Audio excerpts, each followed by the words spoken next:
Actualité politique en Guinée. La présidente de la Haute Autorité de la Communication a été destituée de ses fonctions.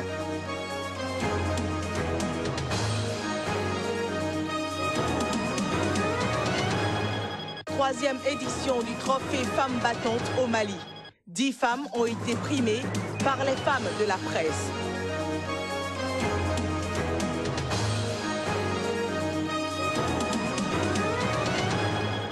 Au Brésil, la situation se complique pour Dilma Rousseff.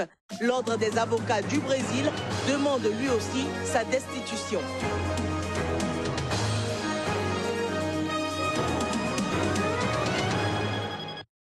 Bonjour chez vous, merci de nous rejoindre pour cette nouvelle séquence des informations que nous démarrons par des nouvelles du Congo. Actualité politique donc dans ce pays. Un responsable de la campagne du général Jean-Marie Michel Mokoko a été arrêté dimanche à son domicile à Brazzaville. Anatole Limongo Ngoka est le coordonnateur national des comités de soutien à la candidature du général.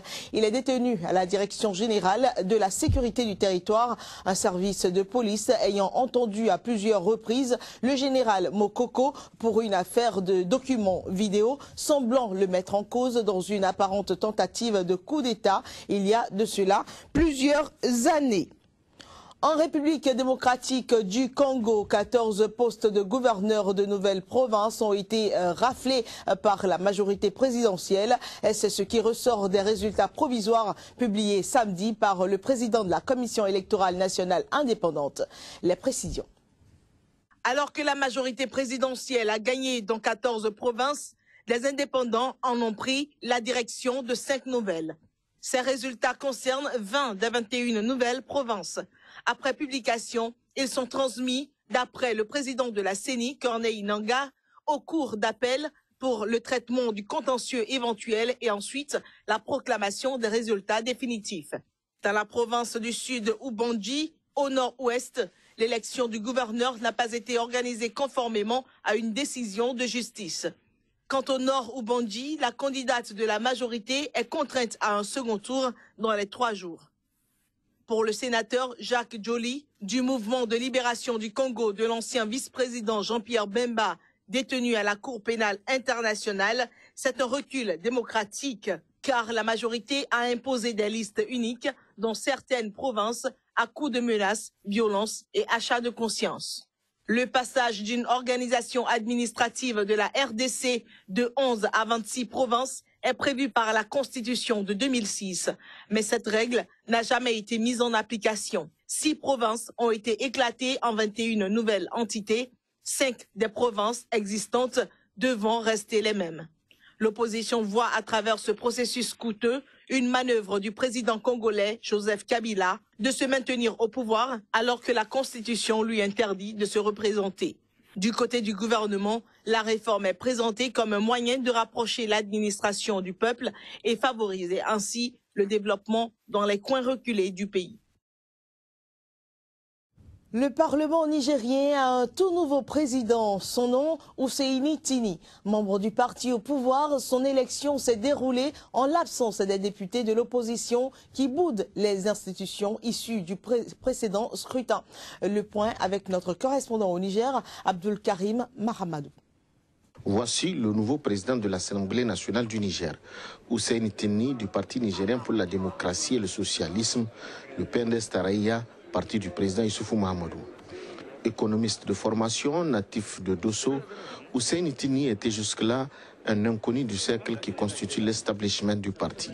Il promet de travailler pour l'intérêt et le développement du pays. Je m'engage avec vous à assumer cette fonction avec pour seul objectif de répondre aux multiples demandes sociales des Nigériens et ce, dans un esprit de rassemblement, de franche collaboration et dans le respect strict des textes qui régissent les différentes institutions de la République. Husseini Tini a été élu avec 109 voix favorables, 6 contre et 3 abstentions sur les 118 députés de la majorité actuelle. Les 53 députés de l'opposition étaient absents de la salle, fidèles à leur ligne de conduite, celle de boycotter toutes les activités du nouveau régime. Pour Bazoum Mohamed, président du parti au pouvoir, les dirigeants de l'opposition sont coutumiers de ces pratiques. Cependant, ils reviendront, assure-t-il. Mais je voudrais vous faire remarquer qu'ils sont coutumiers du fait. Nous sommes très heureux cette fois-ci qu'ils n'aient pas saccagé les locaux dans lesquels nous avons fait cette cérémonie. D'habitude, lorsqu'ils sont dans l'opposition, ils saccagent les locaux où une telle cérémonie est prévue. Ils sont coutumiers des grèves, des rentrées à l'issue des élections les plus démocratiques. Et c'est sur le tard qu'ils reviennent sur la pointe des pieds. Cette fois-ci encore, ils vont répéter la même chose. Pas trop de commentaires pour l'instant dans les milieux de l'opposition. C'est un round d'observation et de définition de stratégies de lutte future. La coalition pour l'alternance en 2016 a décidé de ne pas reconnaître le président de la République et toutes les institutions nées des dernières élections, une décision qui prend effet à partir du 1er avril à 0 heure.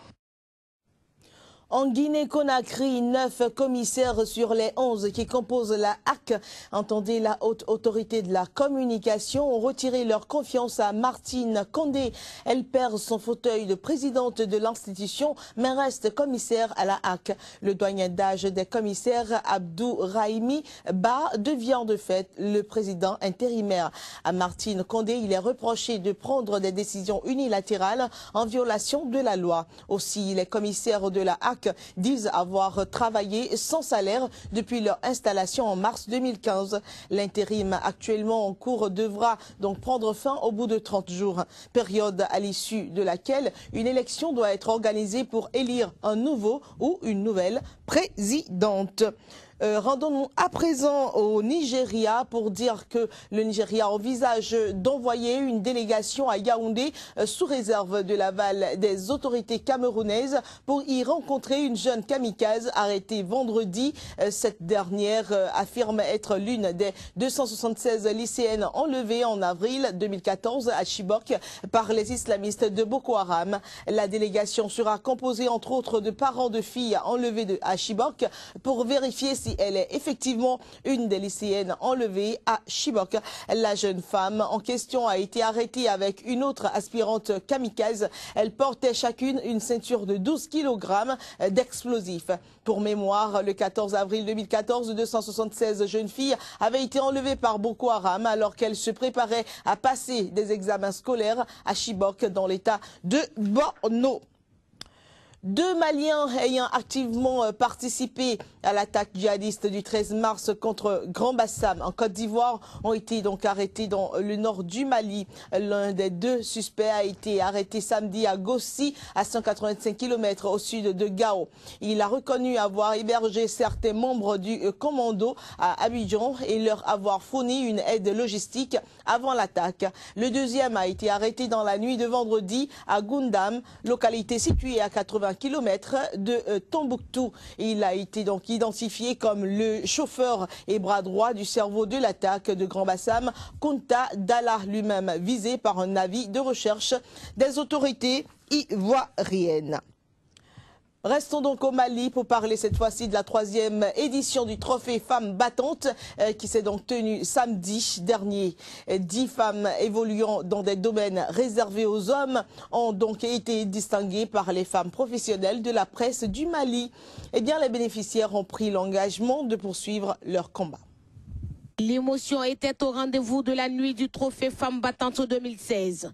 10 femmes évoluant dans les secteurs tels que la maçonnerie, la conduite de camions-citernes, les sections sociales des jeunes filles en situation difficile, pour ne citer que cela, ont été récompensées ce samedi. Pour ces femmes, ce trophée vient apporter un plus à leur détermination.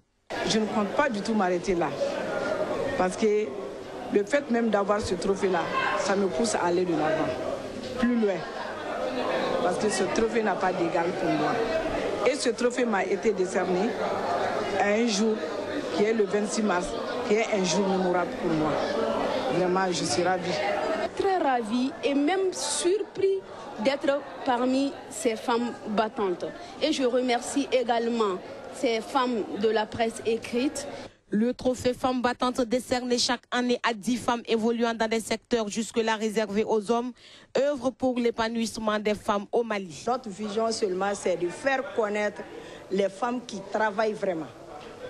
donc les femmes qui travaillent pour leur propre développement, pour le développement du pays. Donc nous allons toujours travailler dans ce sens.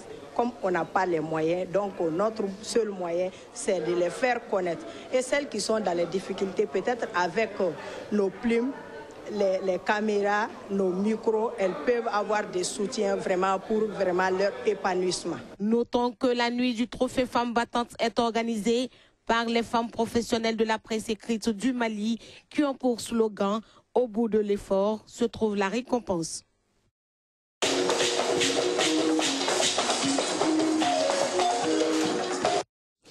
Explosion dimanche soir près d'un parc de Lahore, grande ville de l'Est du Pakistan. Au moins 65 personnes sont mortes et des dizaines d'autres ont été blessées alors que des chrétiens célébraient Pâques. Les opérations de secours se poursuivaient encore dimanche avec l'aide de l'armée. Des femmes et des enfants figurent parmi les victimes et le bilan pourrait monter encore. Un certain nombre de blessés se trouvant dans un état critique. D'après un officier de police, il pourrait s'agir d'un attentat suicide. Au Brésil, il faut dire que l'Ordre des avocats déposera ce lundi même une nouvelle demande de destitution de la présidente de gauche Dilma Rousseff. Une première procédure pour un maquillage présumé des comptes publics est déjà étudiée par une commission parlementaire. Eh bien, l'Ordre donc des avocats du Brésil avait été à l'origine de la seule demande de destitution ayant prospéré dans l'histoire du Brésil contre Fernando Collor de Mello dans les années 90. L'opposition accuse la présidente d'avoir maquillé les comptes de l'État en 2014 pour minimiser l'ampleur des déficits publics et favoriser sa réélection ainsi qu'en 2015. Parlons sport à présent dans ce journal. Un tour au Cameroun. Les Lions indomptables peuvent pousser un ouf de soulagement après le score de parité 2 buts partout que leur ont imposé les Bafana d'Afrique du Sud. Une rencontre qui comptait pour les éliminatoires de la CAN Gabon 2017. Le reportage avec notre correspondant au Cameroun, Narcisse Ouma. La rencontre de football qui opposait les Lions indomptables du Cameroun et les Bafana d'Afrique du Sud s'est soldée par un score de 2 buts partout. La rencontre s'est disputée dans le nouveau stade Omnisport de Limbé, dans le sud-ouest du Cameroun. Le match comptait pour la dernière journée de la phase allée des éliminatoires de la Coupe d'Afrique des Nations qui se jouera au Gabon en 2017. À noter que c'est l'une des rares fois qu'une rencontre de football de cette importance se dispute hors des grandes villes que sont Yaoundé, Douala et Garoua. En descendant sur la pelouse de ce nouveau joyeux architectural pour un premier match officiel, l'équipe du Cameroun sous la houlette du nouveau entraîneur Hugo Bross avait sans doute à cœur de montrer un autre visage des Lions. Pendant la rencontre, ce sont les Sud-Africains qui ouvrent le score à la 16e minute et l'égalisation camerounaise intervient à la 45e minute par Siani. Cela faisait un bon bout que le Cameroun n'avait pas encaissé 2 buts en match officiel. Non, parce que c'est 2-2, mais on n'est pas satisfait, c'est évident. On a joué à domicile, on voulait gagner ce match. Pour cette rentrée sportive, les joueurs camerounais ont affiché quelques lacunes devant le but, de la fluidité du jeu, de la transmission de ballon, de la concentration et de la mobilité du bloc défensif. Le match retour du 30 avril qui se jouera à Durban en Afrique du Sud donnera une indication plus nette sur la position de chaque équipe. On va continuer à travailler et trouver la solution pour déjà mardi prochain faire un résultat positif. L'équipe du Cameroun qui sera renforcée en attaque avec le retour d'Aboubacar Vincent tient là l'occasion de valider son ticket. Ceci dit, les Lions version Hugo Bross ont évité l'humiliation dès la première sortie et se trouvent toujours à la tête de leur groupe qualificatif avec 8 points au compteur.